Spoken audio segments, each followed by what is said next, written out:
రోజుల క్రితం కర్నూలులో జరిగిన రోడ్డు ప్రమాదం దృష్ట్యా రాష్ట్ర ప్రభుత్వ ఆదేశాల మేరకు రాష్ట్ర పోలీస్ శాఖ డీజీపీ హరీష్ కుమార్ గుప్తా ఆదేశాల మేరకు గుంటూరు జిల్లా ఎస్పీ వకూల్ జిందాల్ జిల్లా వ్యాప్తంగా ద్విచక్ర వాహనాలు ఎవరైతే రవాణా శాఖ నిబంధనలు ఉల్లంఘిస్తూ పోలీసు ఆంక్షలను పాటించని వారిపై చట్టపరమైన చర్యలు తీసుకోవాలనే ఉద్దేశంతో జిల్లా వ్యాప్తంగా అందరికీ ఆదేశాలు జారీ చేశారు. ఈ నేపథ్యంలో గత 2 రోజుల క్రితం శనివారం రాత్రి నుంచి జల్లెడపట్టి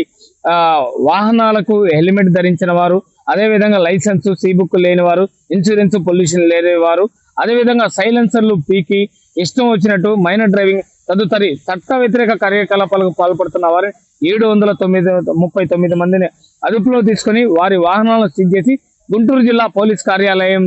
ఎదురుగా ఉన్న పోలీస్ మైదానంలో ఉంచారు. తల్లిదండ్రులని స్వయంగా ఎస్పీ పిలిపించి వారికి కౌన్సిలింగ్ నిర్వహించి ప్రతి వాహనానికి సంబంధిత ఏదైతే వాళ్ళు ఉల్లంఘించారో దానికి తగ్గట్టు వాళ్ళకి ఫైన్ విధించి ఆయా వాహనాల తల్లిదండ్రుల సమక్షంలో అపరాధ రుసుము చెల్లించిన తర్వాత ఎస్పీ వకూల్ జిందాల్ వదలాలని గుంటూరు జిల్లా పోలీస్ అధికారులు సూచించారు. ఈ రోజు గుంటూరు జిల్లా ఎస్పీ తీసుకున్న నిర్ణయానికి రానున్న రోజుల్లో తల్లిదండ్రులు అదేవిధంగా వాహన నిబంధనలు పాటించిన వారు ఏ విధంగా స్పందించారో వేచి చూడాల్సిన అవసరం ఎంత ఉంది.